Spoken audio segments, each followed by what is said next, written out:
오늘 우리가 함께 좀 깊게 파헤쳐 볼 이야기는요. 순번이 넘는 도면 수정, 그리고 셀 수 없는 실패 속에서 결국 자신만의 길을 찾아낸 한 설계자의 20년 여정입니다. 네, 여러분이 보내주신 자료가 설계자의 길, 하얼빈에서 시작된 20년의 여정이라는 블로그 글인데요. 와, 이걸 보면서 어떻게 자기 일을 정의하고 또 위기 속에서 돌파구를 찾는지 정말 생생하게 느껴지더라고요. 맞아요. 이게 그냥 성공했다는 결과만 보여주는 게 아니라 그 과정에서 겪었던 그 실패의 종류들 있잖아요. 네네. 그리고 그걸 어떻게 해석하고 넘어섰는지가 굉장히 흥미로운 기록이죠. 그래서 이번 탐구의 미션은 바로 이겁니다. 도대체 무엇이 이 사람을 계속 일으켜 세웠을까? 그리고 어떻게 책상 앞이 아니라 그 먼지 날리는 현장이라는 곳이 그의 가장 강력한 무기가 될 수 있었을까? 자, 그 시작점부터 한번 따라가 보죠. 이야기의 출발점이 근데 좀 의외예요. 그렇죠. 30대 초반에 안정적인 직장을 그만두고 갑자기 중국 하얼빈으로 어학연수를 떠나거든요. 근데 이게 단순히 중국어 배워야지 이런 차원의 결심이 아니었다는 점이 정말 재밌습니다. 네, 핵심이죠. 도대체 어떤 종류의 단절감이었기에 인생의 경로를 통째로 바꿀 만큼 강력했을까요? 바로 그 단절감이 모든 이야기의 시작점입니다. 자료를 보면 그가 직장 생활 중에 통역을 통해서 중국 파트너랑 소통을 하잖아요. 네. 그때 느꼈던 감정이 아주 구체적으로 묘사되는데 내 말은 공중으로 흩어지고 뜻은 왜곡되어 돌아온다. 이게 그냥 언어가 안 통해서 답답하다 이런 수준이 아니었던 거예요. 이 사람이랑 나랑은 마음이 통하지 않는구나. 이런 근본적인 소통의 실패를 경험한 거죠. 내가 정말 하고 싶은 말의 그 미묘한 뉘앙스나 진심 같은 것들이 중간에서 그냥 다 사라져버리는 그 답답함이요. 그 필터를 그냥 걷어내고 싶었던 거군요. 맞습니다. 그게 모든 걸 버리고 내 입으로 직접 말하고 내 귀로 직접 듣겠다는 아주 절실한 마음으로 이어진 겁니다. 그렇게 도착한 하얼빈에서의 생활 묘사도 되게 인상적이에요. 러시아, 호주, 일본 다양한 국적의 친구들이랑 어울리면서 낮에는 공부하고 밤에는 클럽에 갔다. 네, 재밌는 부분이죠. 특히 거기서 본 러시아 무희들의 당당한 몸짓과 자유로운 분위기가 큰 자극이 됐다는 구절이 있는데 이게 나중에 그의 일하는 방식이랑 어떻게 연결될 수 있을까요? 저는 이게 아주 중요한 포인트라고 생각해요. 정해진 안무를 딱 추는 게 아니라 음악이랑 그 현장의 분위기에 맞춰서 자유롭게 자신을 표현하는 무희들의 모습을 본 거잖아요. 네. 거기서 아마 어떤 해방감을 느꼈을 겁니다. 정해진 답은 없구나. 이걸 그냥 몸으로 느낀 경험이거든요. 아하. 이게 나중에 그가 보여주는 설계 방식, 그러니까 완벽한 도면 하나를 딱 만드는 게 아니라 현장의 피드백에 따라서 계속 수정하고 변화하는 그 유연한 태도의 씨앗이 바로 여기서 뿌려졌다고 볼 수 있는 거죠. 와, 하얼빈에서 본 러시아 무희들의 그 자유로운 몸짓이 그의 설계 방식에까지 영향을 줬다. 네. 마치 정해진 도면대로 움직이는 게 아니라 현장이라는 무대의 음악에 맞춰서 즉흥적으로 움직이는 설계자처럼요. 그렇죠. 정형화된 틀을 깨는 경험을 온몸으로 한 셈이에요. 자, 그렇게 새로운 시야를 얻고 한국으로 돌아왔는데 현실은 정말 냉혹했습니다. 같이 한 튀김기 설계 회사였는데 여기서부터 단단히 꼬이기 시작해요. 일본 수출을 목표로 전기 튀김기를 만들었지만 시장 반응은 차가웠고 결국 일본 파트너사가 부도가 나면서 첫 사업은 문을 닫죠. 이 경험은 어떻게 분석해 볼 수 있을까요? 이 첫 실패가 그에게 만드는 사람의 관점에서 쓰는 사람의 관점으로 강제로 전환시킨 아주 중요한 계기였다고 봅니다. 관점의 전환이요? 네, 이전까지는 어떻게 하면 더 좋은 성능의 기계를 잘 만들까 이것만 고민했다면 이때부터 대체 이게 왜 안 팔리는 거지? 라는 고객의 머릿속으로 들어가려는 처절한 고민이 시작된 거죠. 그렇군요. 기술적인 완성도만으로는 충분하지 않다는 거, 시장의 냉정함을 처음으로 배운 겁니다. 첫 실패에서 시장의 냉정함을 배웠다면 두 번째 실패는 그에게 더 거대한 것, 그러니까 산업 구조라는 보이지 않는 벽의 존재를 가르쳐준 것 같아요. 맞습니다.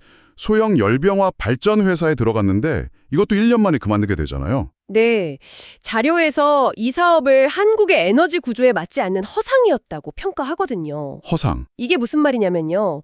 당시 한국은 대규모 발전소에서 전기를 만들어서 전국에 보내는 중앙집중형 에너지 공급 시스템이 워낙 확고했어요. 그렇죠. 지금도 그렇고요. 그런데 소형 열병합 발전은 각 건물에서 그래서 소규모로 전기를 자체 생산하는 분산형 모델이거든요.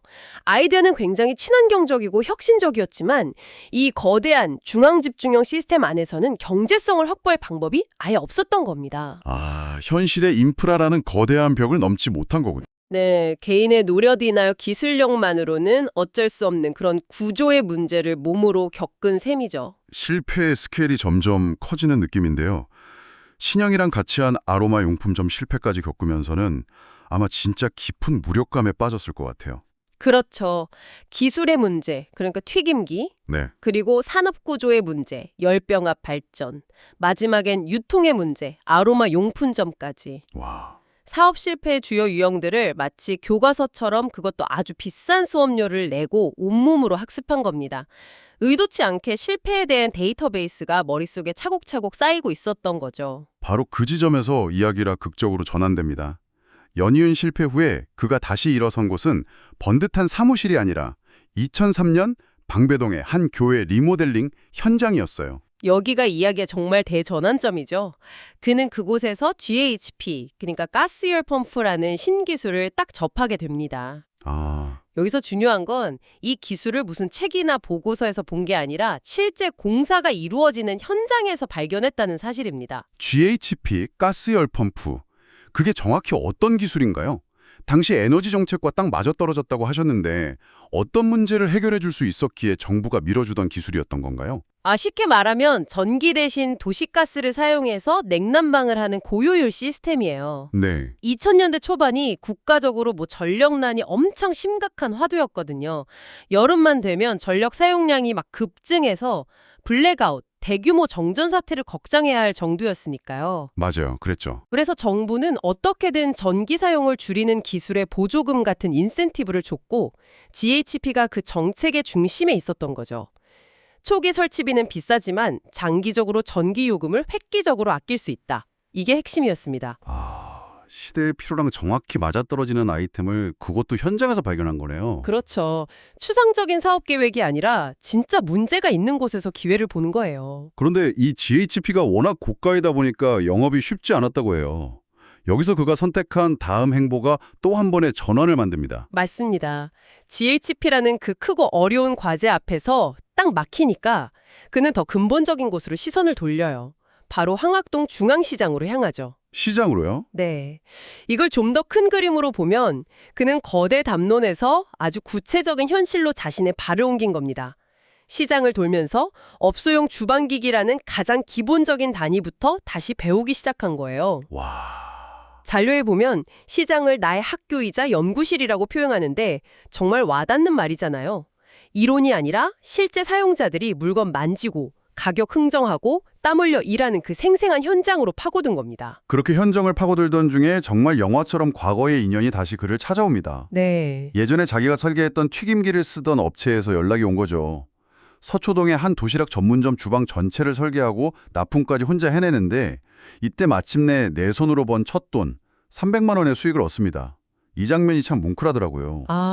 이 300만 원은 X 이상의 의미를 다지죠. 그렇죠. 그냥 물건 팔아서 남긴 돈이 아니에요, 이게. 당시 수중에 돈이 없어서 3천만 원어치 자재를 전부 외상으로 납품하고 나중에 대금을 받아서 자재비를 갚고 남은 돈이었거든요. 와, 3천만 원을요? 네, 자료에도 나오지만 그 거래처 사장이 돈을 안 주면 어떡하나 밤잠을 설치기도 했지만 그는 그 과정을 통해서 손실도 견딜 수 있는 사람이 되어갔다고 말합니다. 손실도 견딜 수 있는 사람. 이건 내가 이 정부의 불확실성을 감당할 수 있는 사람이구나 라는 사업가로서의 자기 확신을 얻은 순간이에요. 책으로는 절대 배울 수 없는 오직 리스크를 감수하는 경험으로만 얻을 수 있는 자산이죠. 그 후에 유명 프랜차이즈 M사 C사를 만나면서 사업이 본궤도에 오르기 시작하는데요. 그가 고객을 설득하는 방식이 굉장히 독특해요. 맞아요. 단순히 우리 제품 좋아요가 아니라 전기 튀김기랑 가스 튀김기의 효율, 매장별 가동비, 심지어 그 매장의 전력 구조 문제까지 분석해주면서 고객을 거의 컨설팅 해주다시피 하잖아요. 바로 그 지점이 그가 단순 판매자에서 문제 해결사, 그러니까 프로블럼 솔버로 자신의 정체성을 확립했다는 걸 보여주는 대목입니다. 아, 고객은 그냥 튀김기 사러 왔을 뿐인데 그는 그 이면에 숨어있는 에너지 비용 문제, 주방 동선 효율성 문제까지 파악해서 대안을 제시한 거예요. 고객이 생각지도 못했던 문제까지요. 그렇죠. 고객이 미처 인지하지 못했던 진짜 문제를 해결해 주니까 신뢰가 쌓일 수밖에 없죠. 그리고 그 신뢰는 자연스럽게 튀김기 기름을 걸러주는 정제기 납품 계약으로까지 이어집니다. 고객이 먼저 그를 찾게 만든 거죠. 결국 그는 직접 정제기를 설계하기로 결심하는데 여기서 그의 현장 중심 철학이 폭발하는 것 같아요. 맞습니다. 일본 제품을 참고하긴 했지만 핵심은 따로 있었죠. 바로 현장에서 발생한 문제점을 찾아내 도면을 수정하는 과정을 20번 넘게 반복했다는 점. 이 부분이 그의 성공 철학이 딱 응축된 지점입니다. 보통 설계라고 하면 완벽한 하나의 설계도를 만들어서 시장에 내놓는 방식을 생각하잖아요. 네, 그렇죠. 하지만 그는 완전히 정반대 접근을 한 겁니다. 일단 시제품을 현장에 투입하고 그걸 실제 사용하는 가맹점주들의 불만. 예를 들어 청소하기가 너무 불편하다, 필터 교체가 어렵다 이런 피드백을 받아서 즉시 도면에 반영하고 개선하는 과정을 끝없이 반복한 거죠. 와, 제품을 고정된 완성품이 아니라 현장과 함께 진화하는 살아있는 유기체처럼 다룬 겁니다. 잠시만요. 근데 이건 좀 이상한데요? 그의 다음 행동은 상식적으로 이해가 잘 안 가요. 어떤 부분이요? 한 치킨 프랜차이즈에서 기존에 쓰던 정제기 업체가 AS를 자꾸 미루니까 그가 달려가서 고쳐줬다는 거예요. 자기 회사 제품도 아니고 엄연히 경쟁사 제품인데 밤낮 주말 없이 가서 수리를 도왔다고요? 이건 사업적으로 보면 완전히 손해 아닌가요? 그렇죠. 단기적으로 보면요. 오히려 경쟁사가 무너지는 걸 지켜봐야 하는 거 아닌가요? 바로 그 지점이 중요한 질문을 던지게 하죠. 그는 과연 제품을 팔고 있었을까요? 아니면 신뢰를 팔고 있었을까요? 아, 그는 말로 100번 제가 더 잘합니다 라고 설명하는 대신에 그냥 행동으로 한번 보여준 겁니다. 경쟁사 제품을 고쳐주면서 자신의 기술력과 책임감을 가장 확실하게 증명한 거죠. 프랜차이즈 본사 입장에서는 그렇죠. 본사 입장에서는 어떨까요? 아, 저 사람은 진짜 우리 문제를 해결해주는 사람이구나. 이런 확신을 갖게 된 겁니다. 결국 그는 단순한 납품업체를 넘어서 그 프랜차이즈에 없어서는 안 될 파트너, 즉 대체 불가능한 존재가 된 겁니다. 와, 눈앞의 이익이 아니라 장기적인 신뢰를 얻는 길을 택한 거군요. 듣고 보니 정말 현명한 전략이네요. 네, 그가 자신이 만든 기계들을 자식 또는 효자라고 부른다는 대목에서는 일에 대한 예정이 정말 남다르다는 게 느껴졌어요. 10년 전에 납품한 기계가 수리하러 들어오면 오랜만에 만난 자식처럼 반갑다고요. 그의 철학은 이 한 문장으로 요약돼요. 필요한 곳에 필요한 제품을 만들어야 한다. 필요한 곳에 필요한 제품을. 네, 그리고 이 모든 아이디어의 원천은 단 하나, 바로 현장이었죠. 그는 스스로 완벽한 설계는 없다고 말해요. 하지만 완벽을 향해서 현장에서 부딪히고 배우면서 끊임없이 개선해 나가는 그 태도가 중요하다고 강조하는 거죠. 그 과정 자체가 그의 길이 된 거군요. 맞습니다. 실패를 두려워하지 않는 그 과정 자체가요. 자, 그렇다면 이 모든 이야기가 우리에게 주는 의미는 뭘까요? 소통의 단절감이라는 지극히 개인적인 결핍에서 출발해서 수많은 실패라는 값비싼 수업료를 내고 결국 모든 해답은 현장에 있다는 걸 증명해낸 한 설계자의 이야기. 네. 그의 여정은 우리에게 진짜 문제는 어디에 있으며 그것을 해결하기 위해 우리는 어디에 서 있어야 하는지를 명확하게 보여주는 것 같습니다. 그렇죠. 머리로만 아는 지식이 아니라 몸으로 체득한 지식의 힘이 얼마나 강력한지를 보여주는 아주 좋은 사례입니다. 그는 계획을 세우고 시장을 분석하는 대신에 그냥 시장 그 자체로 들어갔어요. 네. 사용자의 불평과 불만 속에서 혁신의 실마리를 찾아낸 거죠. 이 이야기는 마지막에 우리 각자에게 이런 질문을 던지는 것 같아요. 당신의 일과 삶에서 진짜 현장은 어디입니까?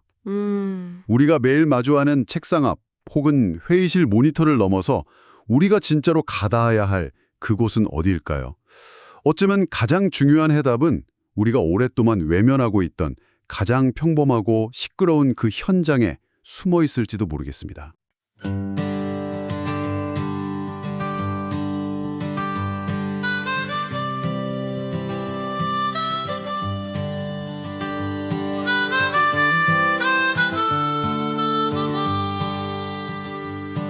말이 통하지 않는 벽 앞에 서서 서른의 나이 익숙한 길을 떠났네. 하얼빈의 찬바람 속에서 배운 건 내 귀로 듣고 내 입으로 말하겠다는 결심. 붉은 악마의 함성 멀리서 들려오고 소중한 한 표를 위해 고국으로 향하던 밤, 새로운 시대의 문턱에서 나는 다시 시작했네.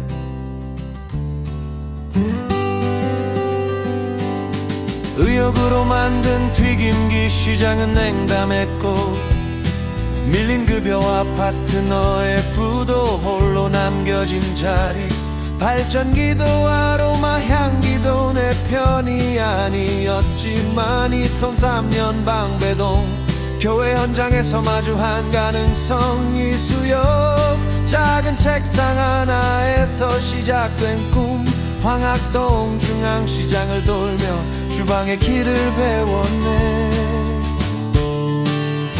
완벽한 설계란 없어도 완벽을 향해 달리는 마음, 내 손으로 빚어낸 기계들은 나의 자식 나의 효자. 20년의 세월이 도면 위에 겹겹이 쌓이고 나는 오늘도 멈추지 않고 현장에 서 있네.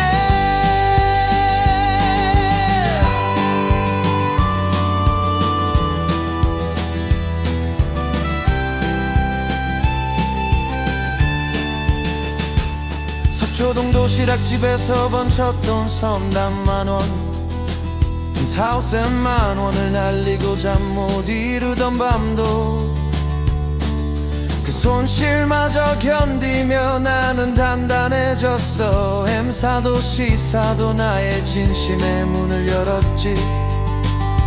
안양 지하 사무실에서 만난 예순의 동료, 말이 통하는 이와 함께 정재기의 꿈을 그렸네.